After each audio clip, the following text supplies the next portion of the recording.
Je pense qu'on ne naît pas écrivain, mais on le devient.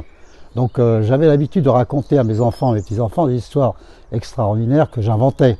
Et puis j'ai beaucoup lu de romans historiques, de romans policiers, de romans d'espionnage, et puis même, je dirais, d'autres types de romans. J'y ai pris un grand plaisir et j'ai continué. Bien que ce ne soit pas si facile de mettre au point une belle écriture et un style fluide, je pense y être parvenu.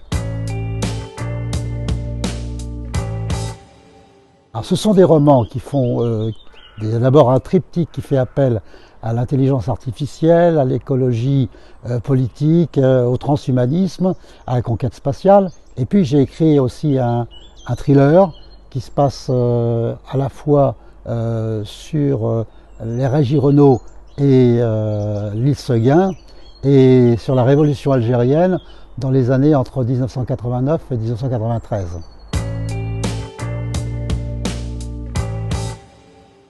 Alors il y en a 4 qui ont paru, donc il y a It's Your Skin qui a paru en 2019 et qui est sous mon pseudonyme Oliver Gellins. Le second, Fils de Gaïa, Enfant des étoiles, a paru en 2020. Et puis il y a eu le Spiralité qui a paru en 2020 aussi, en décembre 2020, et qui est le thriller. Et puis paraîtra au mois de avril-mai 2021 le 3e tome du triptyque, et qui parle du transhumanisme et de l'intelligence artificielle aussi. Et Nous deviendrons paraîtra en avril-mai 2021. On pourra les trouver à la Fnac, livres, à Amazon, dans toutes les grandes chaînes de librairies et dans les librairies locales. J'ai actuellement 2 romans qui sont pratiquement terminés. Il y en a un qui parle de légende du Luberon et qui est un thriller.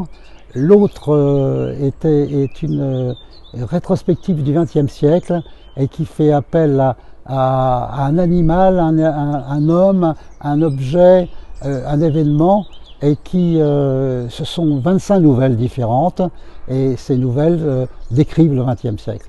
Bon, j'ai aussi un autre projet qui est en route, mais celui-là c'est le 7e, donc il est actuellement en écriture et qui est un projet de nouvelles technologies et d'actualité.